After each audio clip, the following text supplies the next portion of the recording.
से नहीं हूँ, एजुकेशन के फील्ड से नहीं हूँ। मैं एक कलाकार हूँ, एक आर्टिस्ट हूँ, एक क्रिएटिव इंसान हूँ। और आप लोग बेहतर जानते हैं एजुकेशन के बारे में। इतने साल से आप एजुकेशन चला रहे हैं।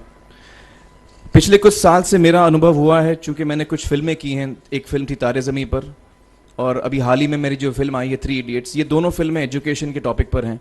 तो लिहाजा मैं इस वजह से मैंने काफ़ी रिसर्च की एजुकेशन के ऊपर, और कुछ चीज़ें मेरे सामने आई हैं और वो चीज़ें मैं आपके सामने रखना चाह रहा हूँ। आज यहाँ पेरेंट्स हैं, एजुकेटर्स हैं, टीचर्स हैं, बच्चे भी हैं। हो सकता है पता नहीं मैं कितना सही बोल रहा हूँ, गलत बोल रहा हूँ, लेकिन मेरे कुछ विचार हैं जो मैं आपके सामने रखना चाहूँगा एजुकेशन से जिनका संबंध है।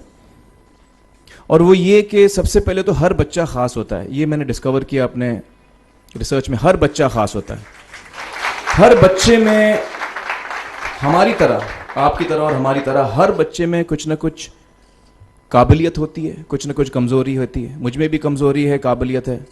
आप में भी कुछ ना कुछ काबिलियत और कमज़ोरी है, और हर बच्चे में कुछ ना कुछ कमज़ोरी और काबिलियत होती है।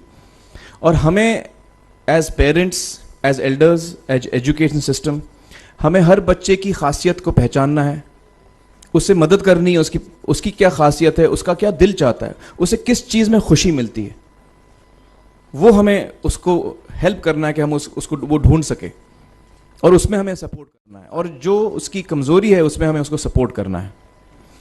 मुझे अक्सर एजुकेशन इंस्टीट्यूट्स मुझे बोलते हैं कि हम हमारे स्कूल में सारे बच्चे पास होते हैं, हमारे स्कूल में सारे बच्चे फर्स्ट आते हैं, या हम जो बोर्ड एग्ज़ाम है उसमें हमारे सारे बच्चे पास होते हैं। मुझे एक सवाल पूछना है कि हमारे कितने बच्चे खुश हैं। सबसे बड़ा सवाल मेरा ये है, how many of our children are happy. और वो जो हैप्पीनेस कोशेंट है ना, वो मेरे लिए सबसे अहम है। क्योंकि देखिए, पढ़ाई लिखाई तो हम सीख ही लेते हैं।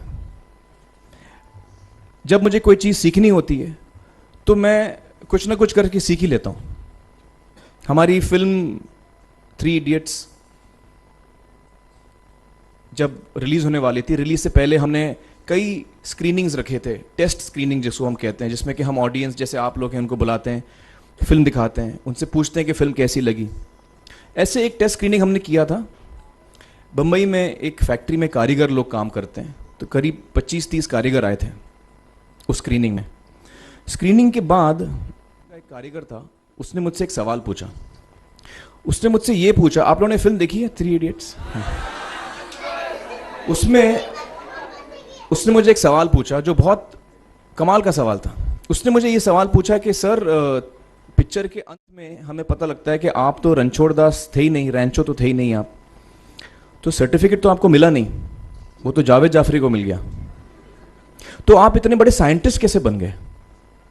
इतने बड़े पेटेंट्स, 400 पेटेंट्स, जापानी लोग आपके पीछे पड़े हैं, तो आपको सर्टिफिकेट तो मिला नहीं, तो आप इतने बड़े साइंटिस्ट कैसे बन गए? बहुत ही अहम सवाल है ये, बहुत ही इंपॉर्टेंट सवाल है। और ये जो मुद्दा है उसके हार्ट में जाता है ये, कि जब मैं एग्जाम के लिए रट के जवाब देता हूं और वो जवाब में मुझे नंबर मिलते हैं और मैं पास हो जाता हूं, तो मेरे हाथ में एक पर्चा आता है जो मुझे कहता है कि मैं पढ़ा लिखा हूं। लेकिन वाकई मैं पढ़ा लिखा हूं या नहीं, ये अभी तक हमको श्योर मालूम नहीं है। लेकिन जब आप नॉलेज चाहते हैं कि आपको मिले, विद्या मिले आपको, तो फिर वो कागज का मायने कुछ होता नहीं है। तो मैंने उसको जवाब में 2 सवाल पूछे। मैंने बोला उसको कि भैया, आपको क्या लगता है मैं अच्छा एक्टर हूं? उसने बोला हाँ, देश भर में आप सब लोग मानते हैं आपको, आप अच्छे एक्टर हैं। मैंने उससे कहा कि भैया, मेरे पास कोई सर्टिफिकेट नहीं है जो कहता है कि मैं अच्छा एक्टर हूं। मेरे पास कोई कागज नहीं है जो मुझे बोलता है कि मैं अच्छा एक्टर हूं। मैंने फिर उससे एक सवाल पूछा कि मैंने सुना आप बहुत अच्छे कटर हैं, आपके जो बॉस मुझे बताते हैं कि आप उनके मेन कटर हैं और आपकी बड़ी इज्जत करते हैं वो। आपके पास कोई पर्चा है, सर्टिफिकेट है जो मुझे बताता है कि आप कटर हो? उसने बोला नहीं सर। तो मैंने बोला आपका जवाब आपको इधर ही मिल गया। Education is beyond marks, education is beyond grades, education is what you learn. और मेरी इच्छा है कि हिंदुस्तान में हम एजुकेशन को इस नज़रिए से देखें कि हम अपने बच्चों को वाकई शिक्षा दें, और शिक्षा हम खुशी से दें। क्योंकि शिक्षा में सिर्फ ज्ञान नहीं होता, शिक्षा में एक और चीज़ मिली हुई होती है, वो ये है कि हम अपने बच्चों को डेवलप करते हैं एज ह्यूमन बींग्स। आगे चल के वो ज़िंदगी में अच्छे इंसान बने, आगे चल के वो अपने पैरों पे खड़े रह सकें, आगे चल के वो इज्जत की ज़िंदगी जी सकें, आगे चल के वो दूसरों के बारे में ध्यान रखें, आगे चल के वो किसी के चेहरे पे मुस्कुराहट ला सकें, आगे चल के वो किसी की मदद कर सकें। This is what we should develop of our children. ये मेरी फीलिंग है। मैं जहाँ भी देखता हूँ, ये मेरे साथ भी हुआ है जब मैं छोटा था। जब से हमारे बच्चे छोटे होते हैं, जब से बच्चे पैदा होते हैं, बच्चा घर आता है, हम बच्चे को पूछते हैं भाई मार्क्स कितने मिले, फर्स्ट आया कि सेकंड आया? वो बोलता है सेकंड। सेकंड आया तो अरे फर्स्ट नहीं आया, डांट पड़ती है उसको। जो बोलता है मैं 10th आया तो उसकी तो हालत ही बुरी हो जाती है।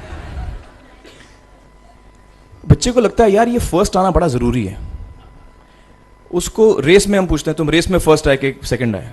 में हम उसको बचपन से, जब से वो केजी लोअर केजी में होता है, जब लोअर केजी में रेस होती है, चमचा मुंह में लगा के उसमें नींबू डाल के भागते हैं।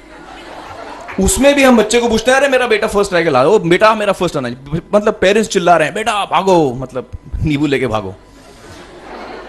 तो उसमें होता क्या है कि बच्चे को लगता है कि यार ये बड़ा जरूरी है। मेरे पेरेंट्स को हमेशा, मेरे पेरेंट्स मुझे एक ही सवाल पूछते हैं, मैं फर्स्ट आया कि नहीं। उसके जहन में ये बात बैठ जाती है कि मेरे को अव्वल आना है, मेरे को compete करना है, मेरे को बाकी लोग से आगे निकलना है। टीचर्स भी यही सवाल उसको पूछते हैं आमतौर पे, मेरे साथ हुआ है।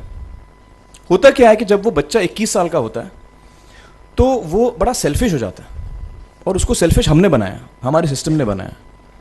वो अपने बारे में सोचता है और किसी के बारे में नहीं सोचता है, क्योंकि यही हमने उसको ट्रेन किया बचपन से। बचपन से हमने उसको यही ट्रेन किया कि बेटा तुम पहले आना, बाकी सब लोग को भूल जाओ।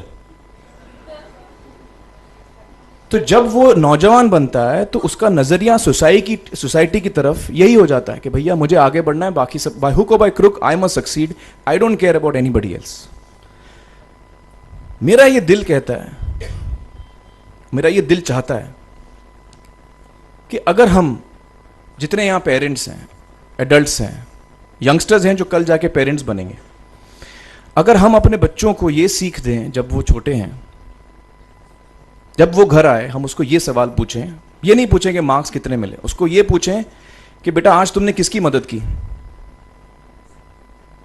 आज तुमने किसके चेहरे पे मुस्कुराहट लाई। अगर हम उसको ये पूछें तो उसको ये लगेगा कि यार ज़रूरी ये है। मेरे पेरेंट्स मुझे हमेशा ये पूछते हैं, मार्क्स का तो कभी पूछते नहीं, वो मुझसे ये पूछते हैं कि भैया तुमने किसको हेल्प किया आज। तो हेल्प करना लोगों को, लोगों के बारे में सोचना, लोगों के चेहरे पे मुस्कुराहट लाना, ये मेरे पेरेंट्स के लिए बड़ा इंपॉर्टेंट है। साइकोलॉजिकली वो इस चीज़ के साथ बड़ा होगा। स्कूल वही जाएगा, पढ़ाई लिखाई वही करेगा, वो उसका नज़रिया थोड़ा बदल जाएगा।